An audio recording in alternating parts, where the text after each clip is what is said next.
The moment you stop reacting, everything begins to change. Not slowly, not subtly, but completely. People lose their influence over you. Situations stop controlling your emotions. And for the first time, you experience something rare, something most people will never feel. Real control, not over the world, not over others, but over yourself. And that changes everything. But here's what no one tells you. The people around you don't want you to reach that level. Not consciously, not maliciously, but instinctively.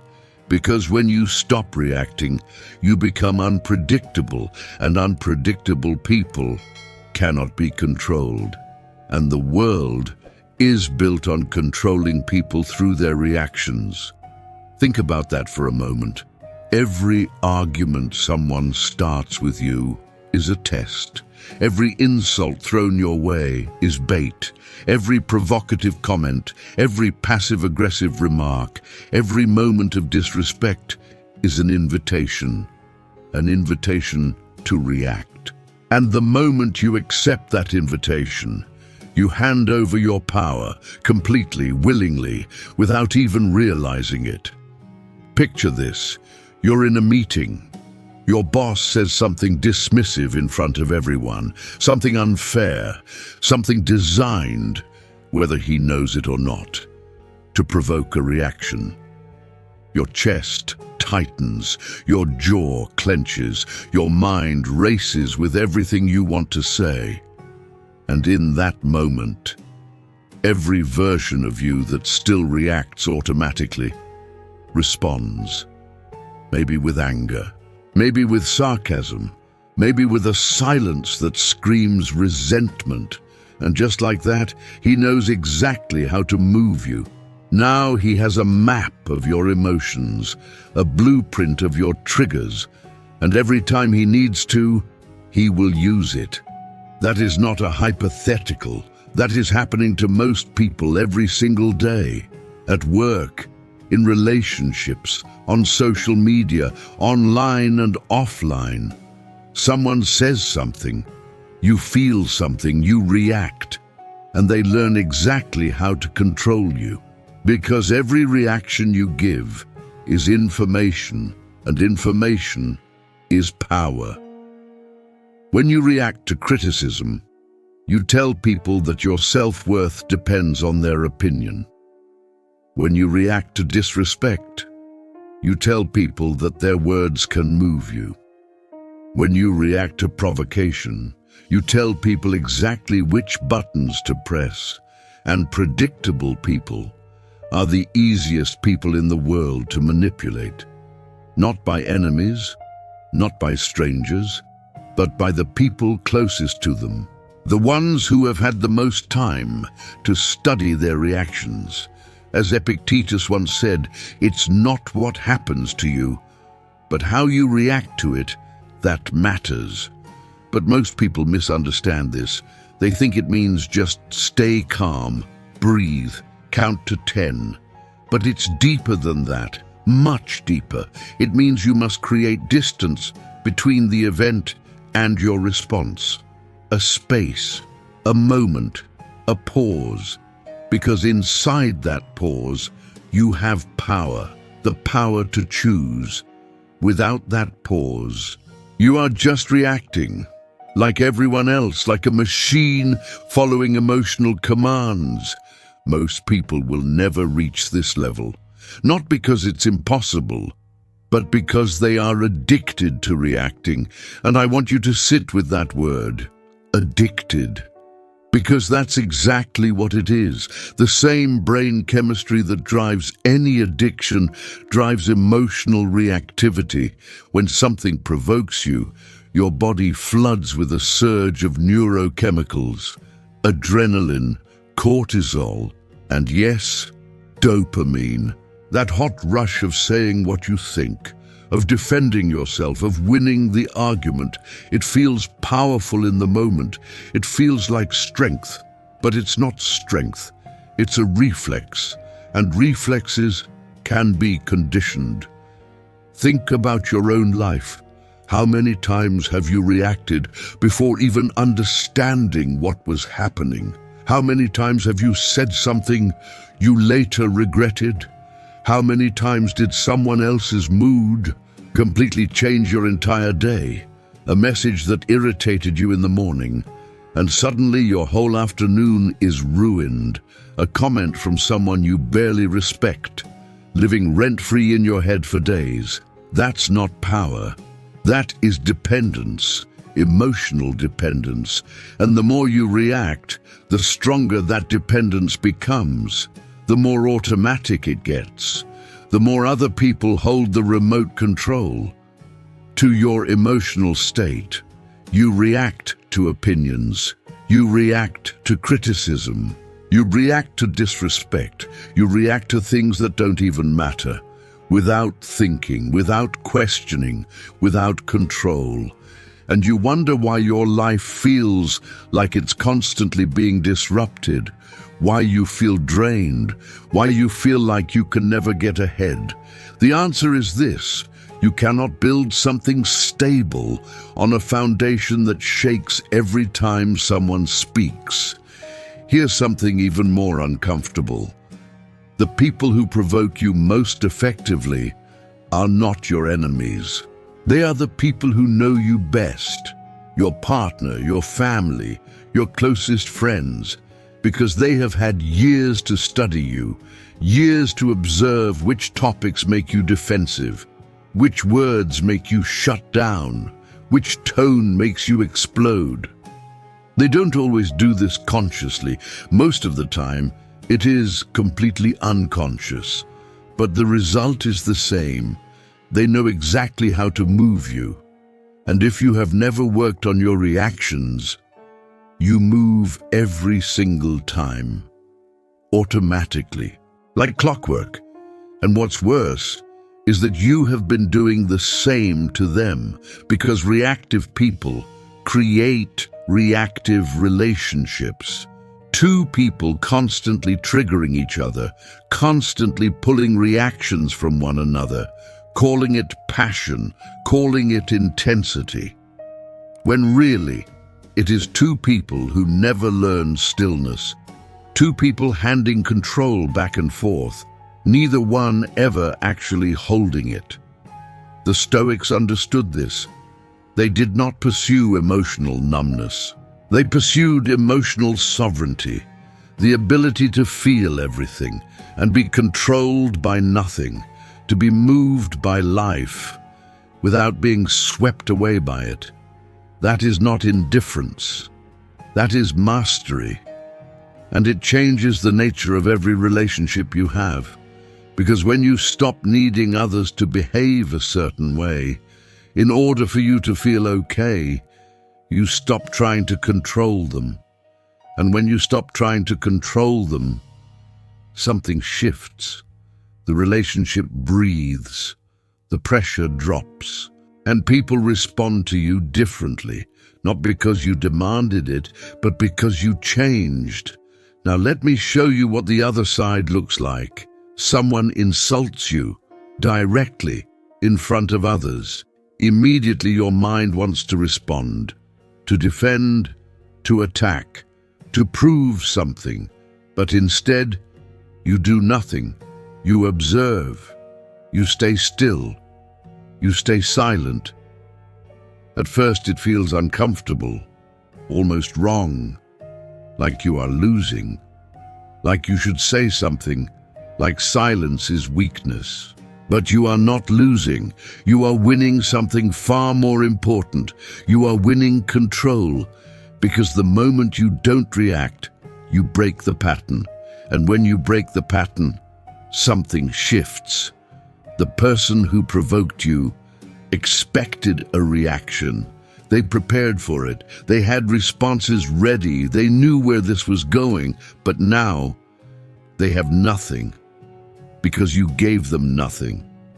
And that silence, that stillness hits harder than any comeback ever could. It says something they cannot argue with. It says, you don't have that kind of power over me, not anymore. And that is terrifying to people who are used to controlling others through provocation, because they have no script for someone who doesn't react. They have no map, no blueprint, no way in, and you become something they cannot predict. And unpredictable people are powerful. As Seneca once wrote, "The greatest power is the power over yourself, not power over others, not power over circumstances, but power over your own mind. Because if you can control your reactions, you control the entire dynamic. In every room you enter, in every conversation you have, in every moment that tests you." But here is the part most people don't want to hear. Not reacting is not passive. It is not weakness. It is not avoidance. It is discipline. High-level discipline, the kind most people will never develop, because it requires something rare, something the modern world actively destroys: self-awareness.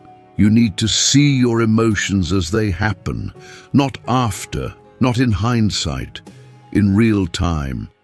You need to feel the impulse rise inside you and observe it without obeying it. You need to recognize that just because you feel something doesn't mean you need to act on it. And I want to be direct about something here, because this is the most common misunderstanding about Stoic discipline. Choosing not to react is not the same as choosing not to feel. The Stoics were not emotionless. Marcus Aurelius grieved deeply. Seneca wrote about love with extraordinary tenderness. Epictetus, who was enslaved, who knew suffering in ways most of us never will, still felt everything. But they developed the capacity to experience emotion without being driven by it, to acknowledge anger without becoming anger, to feel fear without being paralyzed by fear, to recognize the impulse without surrendering to it. That is the distinction, not suppression, observation. You feel the wave, but you don't have to be pulled under by it. You can stand in the water, you can let it pass through you, and remain standing. That is what the pause gives you. Not the absence of emotion, but the space between the emotion and the action. And in that space, you are free, truly free, because that freedom lives in the only place no one else can reach, inside you. And here is the gift that comes with stillness that most people overlook. When you stop reacting, you start seeing, really seeing, patterns in behavior you never noticed before. The colleague who only criticizes you in group settings, never one-on-one. The friend who only calls when they need something.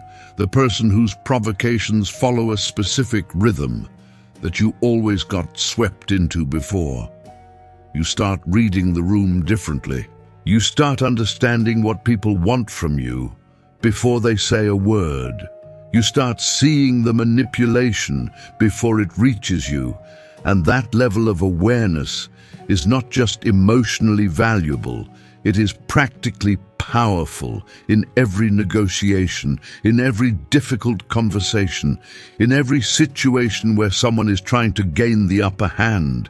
The reactive person is always one step behind, always responding, always catching up, always playing defense. But the person who has learned stillness is always one step ahead, watching, understanding, choosing when to speak and when to stay silent, choosing when to engage and when to walk away, choosing when to act and when to wait.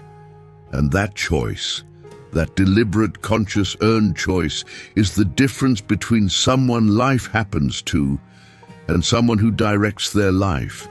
Most people spend their entire lives reacting to the world. A handful learn to respond to it, and an even smaller number learn to lead from within it.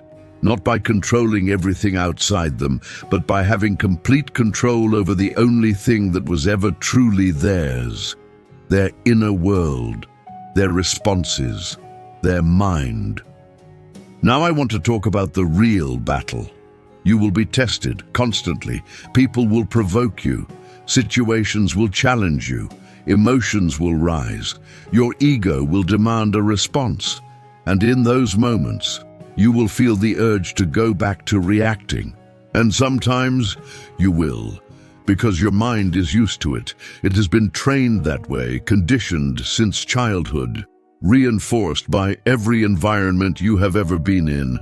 Breaking that conditioning takes effort, daily effort, not occasional effort, not effort when it's convenient, daily, because the pattern doesn't break once. It breaks slowly, repetition by repetition, choice by choice. Every time you pause instead of reacting, you create a new pathway. Every time you stay silent instead of arguing, you strengthen it. Every time you observe instead of responding, you make stillness more natural. And over time, something incredible begins to happen. Situations that used to consume you start to feel smaller. People who used to have power over your mood start to lose that power. Not because they changed, but because you did. You become calm in situations that used to disturb you, focused in moments that used to scatter you, stable in a world that is constantly trying to shake you. And people begin to notice, not always consciously, but they feel it. There is something different about this person, something I cannot quite reach, something I cannot move. And that quality, that unmovable quality, is rarer than intelligence, rarer than talent, rarer than ambition, because almost everyone can be moved, almost everyone has a button, almost everyone reacts. The person who doesn't stands out in every room, in every conversation, in every crisis. Here's what this looks like in real life. You're scrolling through your phone. Someone leaves a comment on something you posted, something dismissive, something designed to provoke. Old you reads it and immediately begins composing a response, heart rate rising, mind sharpening for battle, fingers moving. But now, you stop. You notice what's happening inside you. You feel the impulse, you name it, and then you set the phone down. Not because you're afraid, not because they're right, but because you know something they don't. Engaging is a transaction, and you've decided the price is too high. Or this. You are in a conversation with someone you care about. They say something that hits a familiar wound. Old you lashes out, says something sharp, regrets it 3 minutes later. But now, you feel the heat rise, and you breathe. You don't suppress it. You don't pretend it didn't happen. You acknowledge it internally. And you choose your next words with intention, not with impulse, not with ego, with intention, because you understand something now. Your words carry more weight when they are chosen. Your silence carries more power than any argument, and your presence, your calm, still unshakable presence, is the most powerful thing you can bring to any situation. As Marcus Aurelius wrote, you have power over your mind, not outside events. Realize this, and you will find strength. And someone watching this right now is thinking, but what if staying silent makes me a pushover? What if people take advantage of my stillness? What if not reacting means I let things slide that I shouldn't? That is a fair question. And it deserves a direct answer. Not reacting impulsively does not mean never responding. It does not mean accepting everything. It does not mean becoming passive. There is a profound difference between a reaction and a response. A reaction is automatic, driven by emotion, defensive, ego-protecting, and it almost always makes things worse. A response is deliberate, driven by intention, chosen, and it almost always moves things forward. The Stoics were not passive men. Marcus Aurelius led armies, Seneca advised emperors, Epictetus taught philosophy to students who went on to change history. These were not men who said nothing and accepted everything. They were men who chose their battles carefully, who spoke with precision rather than volume, who understood that the person who controls their emotions controls the conversation, controls the room, controls the outcome. So when you learn to stop reacting, you don't become less powerful. You become more precise. You stop wasting energy on battles that don't matter, and you bring your full strength to the ones that do. That is not weakness. That is strategy. That is wisdom. So here is where we land. Right now, somewhere in your life, there is a situation living in your head, a conversation you keep replaying, a comment that got under your skin, a person whose behavior keeps pulling at you, and every time you think about it, you react, even alone, even in silence.